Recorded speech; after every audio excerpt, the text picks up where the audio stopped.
You just spent $800 on a speaker, maybe $1,000, maybe way more than you'd ever admit to your partner. You unboxed it, you set it up, you sat down in the dark, and you waited for that moment. The goosebumps, the "oh my god, I can hear the room the singer was standing in" moment everyone on the internet promised you. And it sounded fine. Just fine. Not bad. Not amazing. Just expensive. If that's ever happened to you, I need you to understand something. It probably wasn't your ears.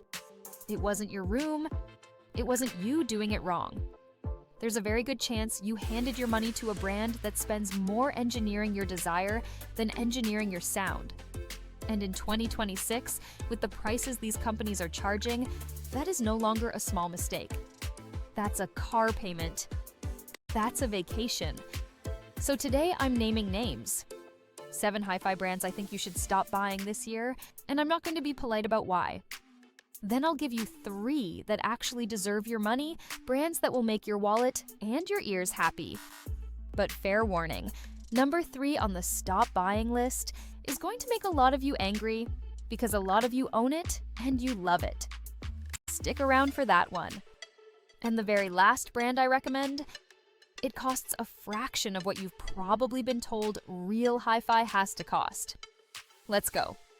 Here's the dirty secret of this entire hobby. Sound quality is invisible. You can't photograph it. You can't put it in a spec sheet that means anything to a normal human. So how does a company sell you something invisible? They sell you a feeling. They sell you a story, a logo, a heritage, a vibe. And once you understand that, you start to see the trick everywhere. The slick black box, the hand-assembled in sticker, the price tag that's high on purpose so your brain assumes it must be good. The brands I'm about to list have, in my opinion, gotten very, very good at selling the feeling, and they're betting you'll never compare them blind against something cheaper. Because if you did, well, let's get into it. Number 1, the lifestyle Bluetooth giants, and you know the one I mean. The big name that owns the airport store, the brand your uncle thinks is the best because the box is shiny and the noise canceling works. Look, they make competent products. I'll give them that. But you are paying a massive premium for a logo and a marketing budget the size of a small country's GDP. Take that exact same money to a brand that actually publishes measurements, and you'll get noticeably better sound and often better build. With this brand, you're not buying the best speaker in the price bracket. You're buying the best advertised one. There's a difference, and it's costing you. Number 2, fashion headphones. The ones designed by a celebrity, sold next to phone cases, drowning in bass because that's what sounds impressive in a 30-second store demo. Here's the pain point nobody tells you, that big, boomy, exciting sound. It's exhausting. After 20 minutes, your ears are fatigued, vocals are buried, and you turn the volume up to compensate, which is genuinely bad for your hearing. You paid a premium to get a worse listening experience that's literally tuned to wow you for 30 seconds and disappoint you for the next 3 years. And speaking of paying a premium for the wrong thing, number 3. This is the one I warned you about. This is the one that's going to flood my comments. The premium cable companies. Yes, I'm talking about the brands selling you a single audio cable for the price of a used car. The audiophile grade power cords, the directional speaker wire, the Ethernet cables, marketed to make your digital music sound warmer. Let me be very clear about the science here, because this is where the industry crosses from expensive taste into something I find genuinely indefensible. Digital data is digital data. A bit is a 1 or a 0. A $15 well-made cable and a $1,500 boutique cable deliver the identical ones and zeros to your DAC. For analog cables, yes, you need decent shielding and connectors, but decent costs a few dollars, not a few thousand. I know some of you swear you can hear the difference. And I'm not calling you a liar. I'm telling you that in controlled, blind listening tests, where you don't know which cable is playing, those differences have a remarkable habit of vanishing. Your brain heard the price tag. That's not a sound upgrade. That's the most expensive placebo in consumer electronics.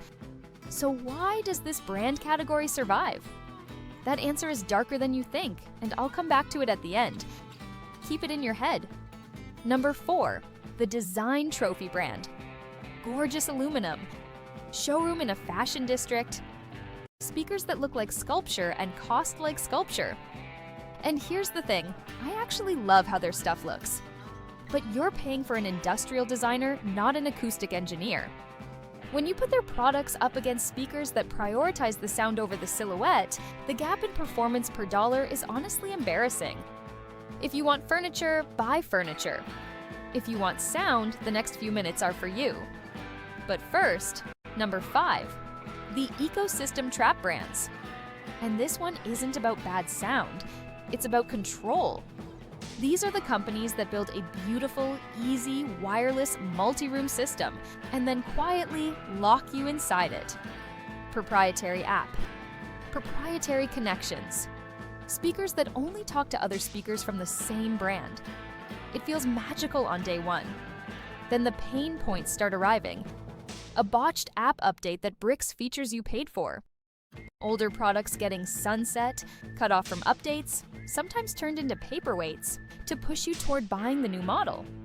You didn't buy a speaker. You rented a hostage situation, and the ransom is a brand new purchase every few years. When a company can degrade something sitting in your living room with a software update, you never really owned it. Remember that. Number 6, the legacy name living entirely off its reputation. Every category has one. A brand that was genuinely legendary in 1985 and has been coasting on that name recognition ever since, slapping the logo on increasingly mediocre, outsourced products while the price stays premium. Your dad's amplifier from this brand might be a tank that still sounds incredible. The thing they're selling new today, at 4 times the inflation-adjusted price, often a rebadged generic board in a fancy case. Nostalgia is not a sound quality. Don't pay heritage prices for hollowed-out engineering. And number 7, the one I think is the most quietly insulting to your intelligence, the rebadgers.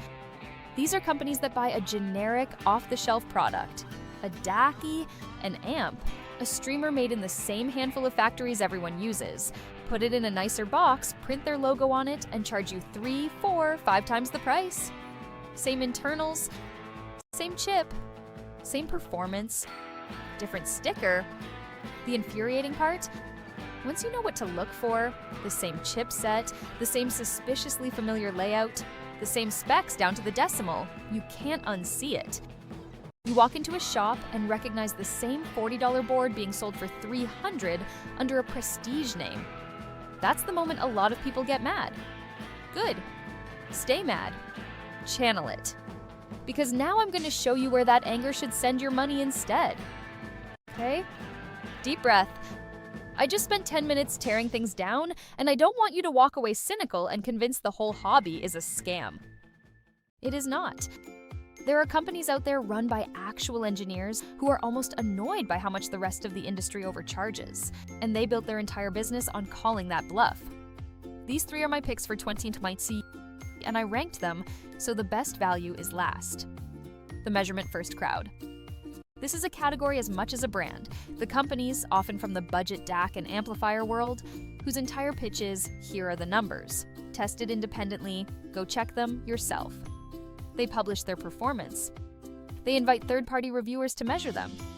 They have nothing to hide because the data is genuinely excellent, frequently matching or beating gear that costs 10 times more. When a company hands you the receipts instead of a vibe, that's a company that respects you.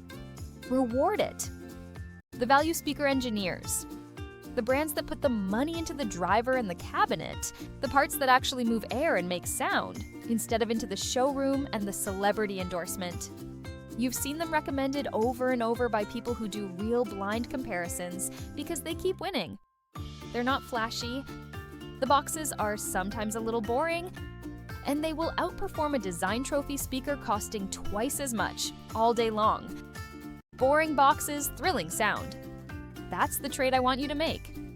And number 3, the best value in this entire video and the brand that proves you've probably been massively overpaying. This is the small but mighty direct-to-consumer crowd. The companies skipping the retail markup, skipping the airport store, skipping the fashion magazine ad, and selling you shockingly good amplifiers and DACs for, in some cases, less than the price of one of those magic Ethernet cables I mentioned earlier. I'm talking about gear under a couple $100 that can be the genuine heart of a system you'll be thrilled with for a decade. Real engineering, honest pricing, the exact opposite of everything on the first list. Now, remember when I told you to keep that cable industry in your head? Here's the dark part I promised. The reason overpriced gear thrives isn't that the companies are evil geniuses. It's that we are emotionally invested. Once you've spent the money, your brain desperately wants to believe you were right to spend it. That's not a flaw in you. That's just being human. The entire premium fluff industry is built on top of that one psychological glitch. So the single most powerful thing you can do in Twents isn't buying a more expensive box. It's learning to listen before you believe the price tag.